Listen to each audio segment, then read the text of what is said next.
Bon, décidément, Pedro Pascal est vraiment partout en ce moment. C'est très drôle.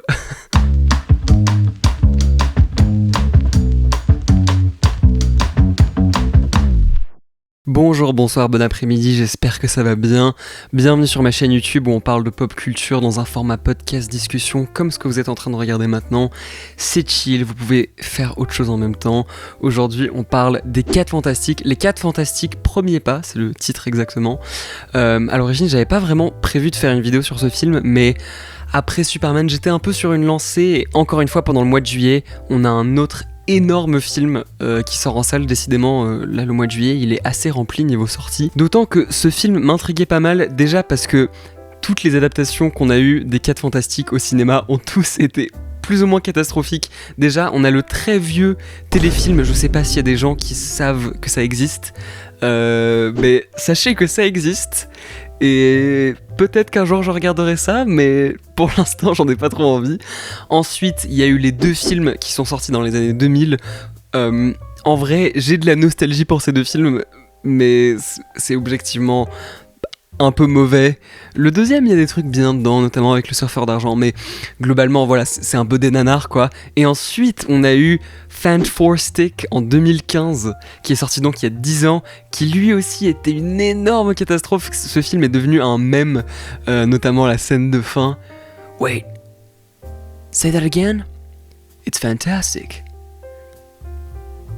Et c'est la fin du film, c'est une blague. Et je me souviens, j'avais vu ce film au cinéma, du coup je devais avoir 14 ans. Je suis allé le voir avec mon père, et c'est la première fois que, à cet âge, je suis allé voir un gros film, un peu de super-héros, de trucs que j'étais censé aimer. C'est la première fois que je me suis dit, je crois que ce film était un peu mauvais. Je crois que c'était un peu raté. Et j'ai regardé des vidéos sur internet et c'est un peu le point de départ où j'ai commencé à m'intéresser aux films, pas juste les films de comics, mais les films de manière générale. Et après j'ai commencé à regarder plein de vidéos qui parlent de cinéma et j'ai regardé plein de films au cinéma. Bref, mais c'était un peu peut-être le début du développement de mon esprit critique à cet âge. Et ouais, ce film est extrêmement mauvais et bref, disons que la barre était très basse, donc il aurait juste fallu que ce film soit acceptable, soit un minimum bien, et ça aurait été déjà infiniment mieux que tout ce qui est venu avant. Donc rien que pour ça, ça m'intriguait. Et aussi, il y avait une esthétique rétro années 60, enfin rétro-futuriste, que j'adorais de ce que je voyais des bandes annonces, de la musique et tout. Ça me parle vraiment beaucoup. Donc je me suis dit, peut-être ça va être bien, et puis le casting, à l'origine, je trouvais ça curieux, mais finalement, plus on voyait des images du film, plus je me suis dit, ok, en vrai, même Pedro Pascal dans le rôle, je me dis, ça peut marcher. Bref, le film est enfin sorti, je suis allé le voir. Et globalement, j'ai passé un très bon moment. J'ai apprécié beaucoup de trucs dans ce film. C'est passé très vite, ce qui est à la fois une qualité et un défaut, on va rentrer dans les détails. C'est évidemment le meilleur film, Les 4 Fantastiques, qui existe, même si la barre n'est pas très haute du tout. En tout cas, c'est sûr, c'est la meilleure adaptation des 4 Fantastiques au cinéma. Il y a plein de trucs que j'ai bien aimés, mais j'ai aussi eu un peu le ressenti que le film passait un peu trop vite et il y avait pas mal de choses qui auraient pu être davantage explorées. On va un peu rentrer dans les détails, mais globalement j'ai bien aimé. Déjà le cast, c'est un peu le point le plus important du film peut-être, mais c'est vraiment cette famille, ces 4 membres du cast principal qui fonctionne super bien. Pedro Pascal, je me suis dit, est-ce que c'est pas un peu trop un BG charismatique, un peu charmeur? Est-ce qu'il va pouvoir avoir ce côté un peu nerd? Le personnage est un peu montré comme genre autiste ou neurodivergent. En tout cas, c'était mon interprétation. Mais oui, il est extrêmement convaincant. Enfin, Pedro Pascal, j'ai jamais vu un film où j'ai pas apprécié sa présence dedans. Mais j'ai trouvé qu'il était convaincant en tant que scientifique hyper intelligent qui doit anticiper plein de choses horribles juste pour pouvoir être prêt à tout. Et ouais, vraiment, chaque membre du cast avait leur personnalité bien distincte. T'as la torche humaine avec Joseph Quinn que j'ai bien aimé. Ça peut être un personnage qui peut très vite devenir agaçant, notamment genre Chris Evans. J'adore Chris Evans, mais dans mes souvenirs, qui sont certes un peu lointains, ce personnage est un peu trop énervant, un peu trop un fuckboy, et c'est toujours un fuckboy un peu agaçant qui notamment agace un peu la chose. Je vois dans ce film que j'ai d'ailleurs beaucoup aimé aussi, mais il a un fond vraiment bon moralement, donc ça rend le personnage tout de même attachant. Et Vanessa Kirby, pareil, très convaincante en tant que mère du coup. C'est pas un spoiler, hein, c'est dans la bande-annonce, c'est dans quasi toutes les bandes-annonces qu'elle est enceinte. Toutes les dynamiques étaient vraiment bien, il y avait vraiment une bonne alchimie. L'humour globalement avec les personnages marchait bien. Il y avait des moments où l'humour avec la Torche Humaine m'a pas fait exploser de rire. Genre j'étais là genre c'est sympa, il y a rien qui m'a fait cringer. C'est un peu 50-50, il y a certaines blagues qui étaient vraiment très drôles. Il y a notamment une scène à la toute fin du film que je vais pas spoiler, mais où il y a 3 des personnages qui galèrent à faire quelque chose et un des personnages qui sourit un peu. J'ai beaucoup aimé cette scène, c'était un peu les meilleurs aspects du film, c'est vraiment ce côté famille qu'on retrouve avec ces 4 personnages que j'ai bien aimé. Et après t'as l'autre moitié de l'humour qui fonctionne pas tout le temps pour moi, mais ça m'a pas sorti du film, ça m'a pas dérangé, comme ça peut parfois me déranger dans d'autres films Marvel où genre l'humour peut être super forcé. Là c'était plutôt bien équilibré. Un truc qu'on avait évidemment beaucoup vu dans les bandes annonces, on savait que ça allait être présent, mais c'est vraiment cette esthétique rétro-futuriste années 60, un peu comme si on avait demandé à des gens dans les années 50-60 à quoi ressemblerait 2025 selon eux, et bah y a du coup ce mélange, et c'est une esthétique qui me parle énormément, j'adore ça, j'adore leurs costumes, on dirait que c'est genre des costumes un peu col roulé, j'adore le blanc autour, c'est... Je sais pas, ça fait pas trop moderne, CGI, chiant, comme les costumes des 4 Fantastiques en 2015, qui est genre trop nul, tellement ennuyeux. Là c'est haut en couleur, j'adore ça, il y a plein de petites séquences... avec de la narration, il y a des références un peu dessins animés, genre références aux dessins animés des années 60. Les trucs genre les vieux dessins animés Spider-Man des années 60, si vous avez vu le film, vous savez de quoi je parle. Et ça, j'ai beaucoup aimé. C'est vraiment un truc qui me parle beaucoup. Après, je dois admettre que la mise en scène globalement dans le film m'a pas tant époustouflé que ça. C'est... Comment il s'appelle le réalisateur de... Matt Shakman, le réalisateur qui avait réalisé la série WandaVision, en tout cas une partie des épisodes, il me semble, qui...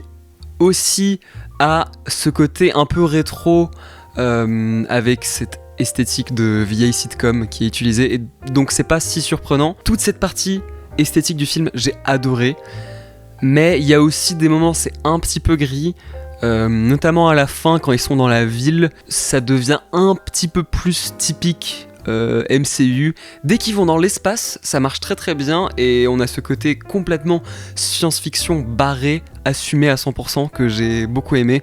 Ce film a vraiment un ton de film de comics quoi. J'ai l'impression que même globalement dans ce style de film, on va de plus en plus loin, c'est des trucs de plus en plus assumés qui pourrait être considéré comme kitsch il y a genre 10 ans, mais maintenant on est là genre vas-y, on a besoin de quelque chose de nouveau, de frais, de coloré, et globalement ça marche dans ce film. C'est les trucs que j'ai le plus aimé, mais sinon en termes de réalisation, en dehors de cette esthétique et de mise en scène, il y a rien qui est tant ressorti pour moi. J'aurais, je pense, aimé si le film poussait encore plus à fond le côté coloré un peu partout, pas juste dans les scènes d'action. Si on reste un peu autour de l'esthétique globale du film, la musique c'est un des trucs qui me hypait le plus, c'est Michael Giacchino qui fait la musique, et ça fait trop du bien d'avoir genre des vrais thèmes de personnages, des vrais thèmes de super-héros qui est trop bien, qu'on entendait déjà dans toutes les bandes annonces. Fantastic Four, qui est pareil, j'ai presque envie de dire un peu kitsch, avec une ambiance un peu science-fiction des années 60. J'aime trop ça. J'adore la musique dans le film, même si peut-être parfois elle pourrait être exploitée un tout petit peu plus, qu'on l'entende davantage à certains moments. Peut-être pour moi ça manquait de 1 ou 2 gros moments clés où genre on entend le thème de façon gigantesque et majestueuse avec ce qu'on dirait un hero shot que tu mettrais dans la bande-annonce. Finalement il n'y a pas genre un gros plan un peu iconique avec les 4 héros, peut-être 1 ou 2 qu'on a en soi déjà vu dans la bande-annonce, mais il n'y a pas vraiment de plan comme dans le film Avengers de 2012 où il y a ce plan séquence qui tourne autour de tous les personnages qui est devenu iconique. Ça manquait un peu de ça pour un film d'équipe quoi. Mais pour revenir à la musique, ouais, franchement j'ai tellement aimé, et je pense que la musique porte vraiment beaucoup le film. Sans la musique ça serait vraiment un film beaucoup moins bien, je pense. Notamment dans les moments un peu plus émotion, c'est vraiment la musique qui porte tout. Alors ce film prend une approche que de plus en plus de films de super-héros prennent, à savoir on skip l'origin story, il y a peut-être un petit flashback, et la façon dont c'est amené dans ce film, j'ai bien aimé. C'était pas trop lourd en exposition, il y avait pas d'origin story, mais il y avait pas une grosse séquence flashback où on apprend tout. C'était intégré assez naturellement avec des plans d'un sorte de faux documentaire qu'on voit dans le film lui-même, et c'était efficace. C'était genre, voici un récap pour ceux qui ne connaîtraient pas l'histoire des 4 Fantastiques, mais en soi on l'a déjà vu 2 fois au cinéma, donc j'apprécie beaucoup cette démarche de pas re-raconter une histoire qu'on connaît déjà bien. Et le film fait un plutôt bon boulot de te rattraper avec ses personnages, de comprendre la dynamique avec tout le monde. Contrairement à Superman, j'ai fait une vidéo sur Superman récemment que vous pouvez aller voir, et j'ai globalement beaucoup aimé le film, mais un des défauts avec ce film, c'est que genre la première partie du film, on te balance dans cet univers avec tous ces personnages que t'es censé un peu déjà être familier avec, et si t'es pas déjà familier avec ces personnages de base, bah tu peux être un peu perdu. Au final, le film trouve son rythme, mais là, dans ce film, qui a une approche similaire de on raconte pas l'origin story,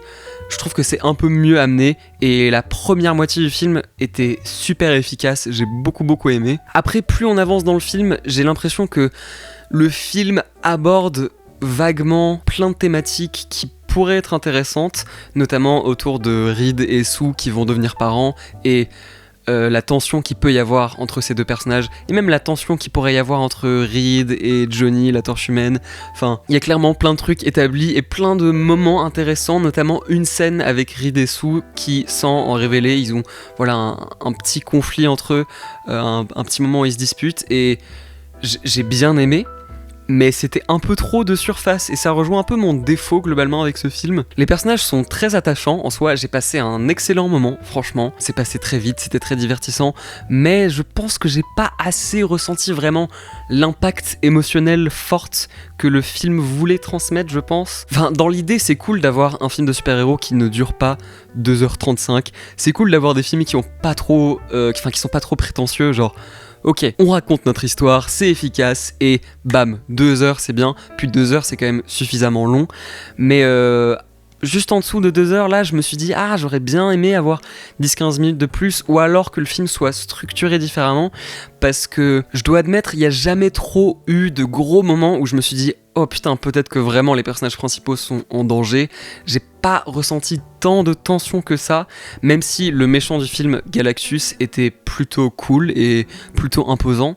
Finalement, quand on arrive à la fin du film, dans le 3e acte, j'ai trouvé certaines résolutions un peu faciles. Je sais pas, tout le long du film, j'ai passé un très bon moment, mais en sortant, je me suis dit, c'était léger, c'était fun, mais ça manquait un peu d'enjeux dramatiques vraiment forts. Je vais peut-être développer un peu plus ça dans la section spoiler, je veux pas trop en dire, notamment par rapport à Galactus. Je pense que je peux pas trop en parler sans rentrer dans les spoilers. Je dirais que j'ai beaucoup aimé comment il était visuellement, à quel point il était vraiment gigantesque. Je dois admettre que je connais ce personnage de loin, mais je le connais pas tant que ça, j'ai pas trop lu les comics, donc je sais pas si c'est fidèle ou pas. En tout cas, j'ai bien aimé la voix du personnage, j'ai bien aimé comment il était présenté visuellement, mais arrivé à un certain stade, c'était un petit peu un méchant quelconque, pas complètement ennuyeux non plus, mais finalement on le voit même pas tant que ça dans tout le film, il est pas vraiment établi au fur et à mesure du film, il est surtout juste là pour le 3e acte, donc un peu dommage. On a aussi le surfeur d'argent ou la surfeuse d'argent que j'ai bien aimé dans les trailers. Je me suis dit ouf, les effets spéciaux sont un peu rushés. Finalement dans le film c'est plutôt réussi. Il y a globalement les effets spéciaux dans ce film, je sais pas encore, j'ai pas lu les opinions sur internet, je sais pas ce que les gens en pensent. Moi personnellement il y a rien qui est vraiment ressorti comme à côté ou un peu moche ou un peu rushé, comme ça peut parfois être le cas avec des grosses productions du MCU. Non, globalement c'était vraiment réussi, même les effets de Reed Richards, les effets élastiques, tout ça, ça pourrait très vite être un peu moche, un peu bizarre.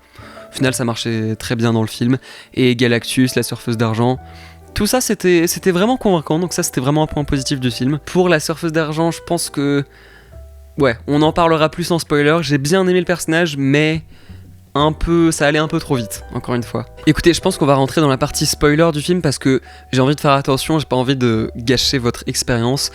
Donc, à partir de maintenant, il y aura des spoilers, vous pouvez sauter à la fin pour voir la conclusion, ou alors vous pouvez aller voir le film et revenir quand vous l'aurez vu, comme vous voulez. Il n'y a pas vraiment de gros spoilers, enfin il n'y a pas un énorme truc qui se passe où ça pourrait être un gros spoiler comme la mort d'un personnage par exemple. On a un moment où on se dit « Ah, est-ce que Sue Storm est morte ?»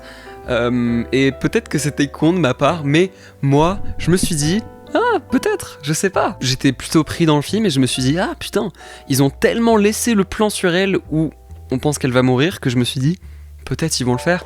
Mais avec du recul, je pense que c'était bête de me dire ça parce que je crois que c'est confirmé qu'elle sera dans le prochain film Avengers. Donc bref, c'est le problème récurrent avec Marvel de genre... Tu sais que la plupart des personnages sont plus ou moins invincibles, genre ils peuvent pas vraiment mourir parce qu'ils vont réapparaître dans d'autres films, mais ça c'est pas un nouveau problème, ça existe depuis longtemps. Mais ensuite, leur bébé le sauve, et le bébé était finalement assez important dans ce film, beaucoup plus que ce à quoi je m'attendais, et peut-être que ça sera un truc qui reviendra dans la suite du MCU. C'est un truc dont on peut parler notamment par rapport aux scènes post-génériques, mais c'est un peu sous-entendu qu'il a des énormes pouvoirs et qu'il est... Enfin je sais pas, Galactus a l'air très intéressé par lui, donc tu te dis si Galactus est intéressé par lui, c'est intriguant. Je suis pas familier avec les comics encore une fois, donc vous pouvez me dire en commentaire si jamais vous l'êtes.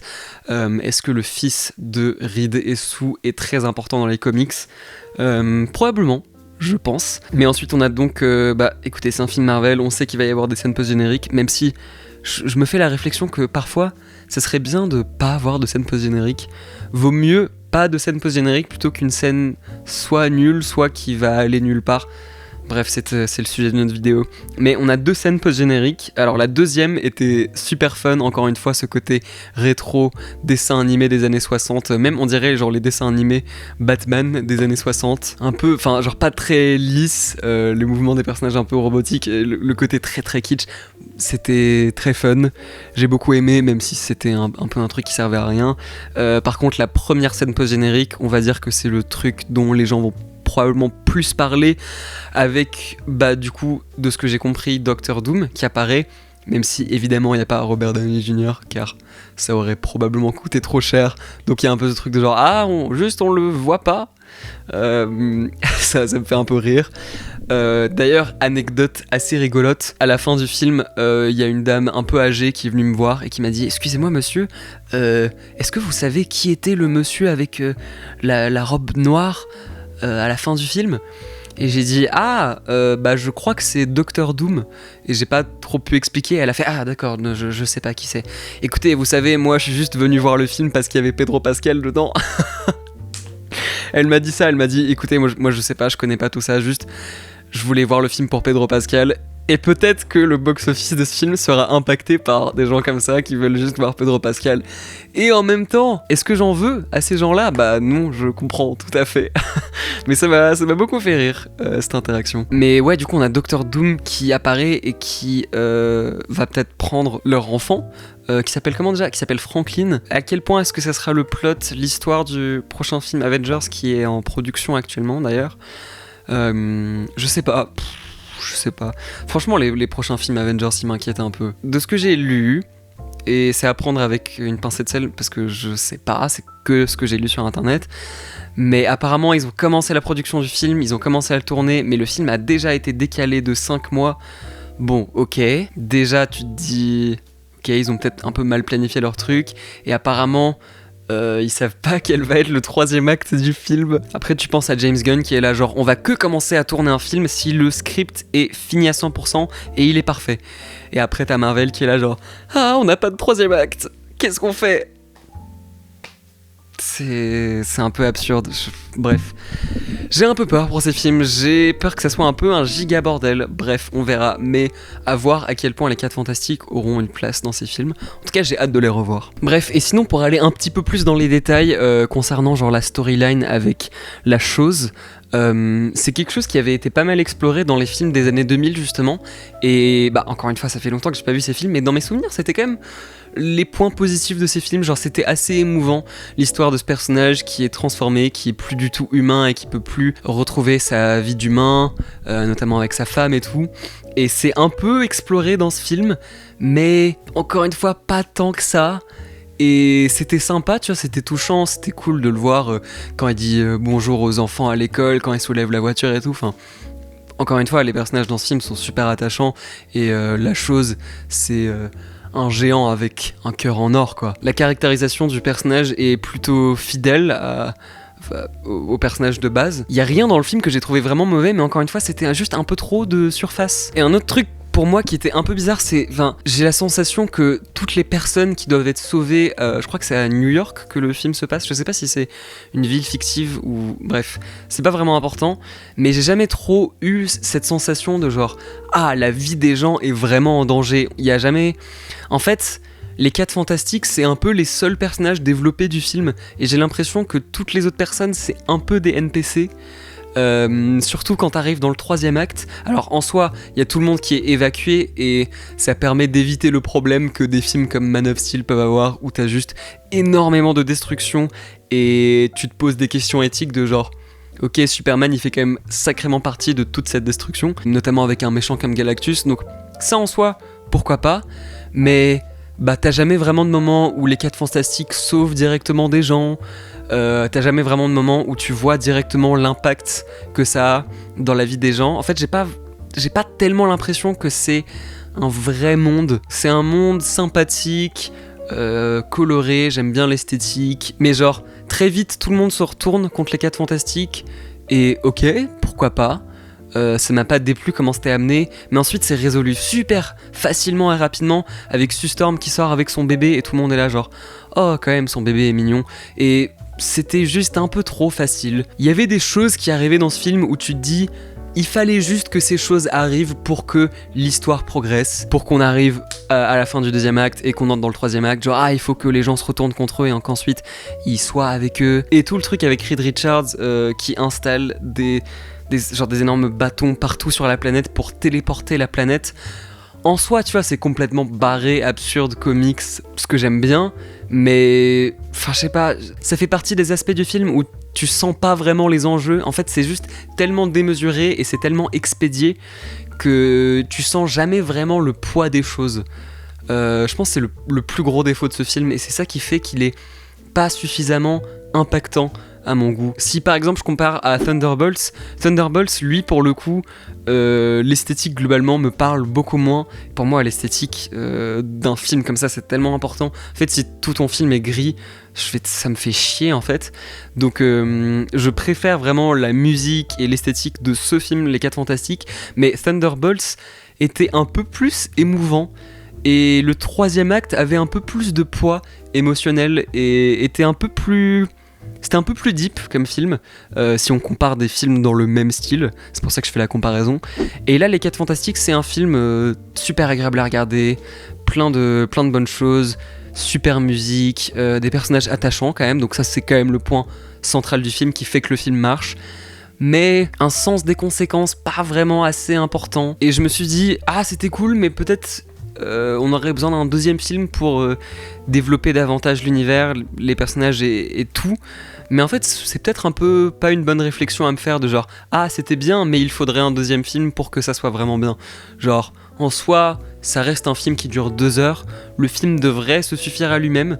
Et je pense que vous comprenez ce que je veux dire. J'avais un peu des réserves par rapport à ça. Et pareil, là je suis très négatif. Globalement, j'ai bien aimé le film, hein. Mais genre La Surfeuse d'Argent, y a tout un moment où il y a un peu un dilemme éthique où en fait tu réalises que c'est pas vraiment la méchante, qu'elle est juste en train de servir Galactus. Il y a ce moment où Johnny Storm lui dit mais regarde toutes ces planètes, toutes ces vies que tu as détruites et maintenant tu ramènes ça à ma planète.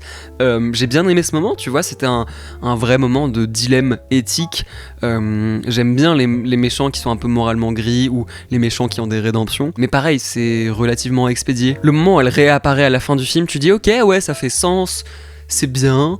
Mais j'étais un peu là genre oui c'est vrai que j'avais oublié qu'elle était dans le film, et c'est un peu juste genre le sacrifice un peu cliché qui marche mais qui n'est pas vraiment suffisamment impactant, encore une fois émotionnellement, parce que c'est un personnage qu'on a très peu appris à connaître et il y a des choses qui sont juste un peu trop de surface. Bref, écoutez, globalement je serais curieux de voir quelle sera la réception de ce film. En tout cas Comme j'ai dit plus tôt, c'est clairement le meilleur film Les 4 Fantastiques et j'ai vraiment hâte de revoir ces personnages et on sait qu'on va les revoir dans le prochain Avengers. J'espère que s'ils refont un film Les 4 Fantastiques, ils garderont vraiment cette esthétique et cette vibe colorée années 60 et même qu'ils aillent encore plus loin. Vraiment au début du film, genre les premières 20 minutes, je passais trop un bon moment, je me suis dit en fait c'est juste une version live action des Indestructibles.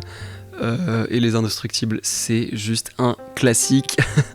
Malgré certains défauts que j'ai cités, où j'ai l'impression qu'il y a trop de choses qui sont traitées de surface et le film manque un peu d'impact émotionnel, ça reste un film très très divertissant, plein d'aspects que j'ai beaucoup appréciés avec des personnages attachants, donc voilà, j'ai quand même bien aimé. C'est pas un excellent film, mais c'est un bon film. Je vais mettre ma note pour le film juste ici au-dessus de ma tête. Voilà, vous pouvez me dire ce que vous en avez pensé en commentaire. Est-ce que vous êtes d'accord, pas d'accord du tout? Je réponds à tous les commentaires. Merci beaucoup d'avoir regardé jusqu'au bout, ça fait trop plaisir. Comme j'ai dit au début de la vidéo, j'ai fait une vidéo sur Superman récemment que vous pouvez aller voir sur la chaîne, qui est un peu plus longue je pense. Là j'enchaîne un peu, je fais des vidéos sur 2 gros films qui sortent ce mois-ci. Peut-être la prochaine fois je pourrais faire une vidéo sur un film qui n'est pas un gros film de super-héros et peut-être un... Je sais pas, récemment j'ai vu Eddington, que j'ai bien aimé aussi. D'ailleurs, Eddington, Matérialiste, Les 4 Fantastiques, la saison 2 de The Last of Us au début de l'année. Comme j'ai dit en début de vidéo, Pedro Pascal est partout en ce moment. Mais bref, peut-être je pourrais faire une vidéo sur un film un peu différent pour juste avoir un peu de variation. Bref, je sais pas, c'est très libre cette chaîne YouTube, je fais des vidéos un peu quand je veux. En tout cas, merci beaucoup d'avoir regardé. Il y aura des liens de moi et de tous mes réseaux sociaux dans la description, ainsi que ma chaîne principale. Je vous dis à très bientôt pour de nouvelles vidéos et des nouvelles aventures, des nouvelles choses. Je vous fais de gros bisous.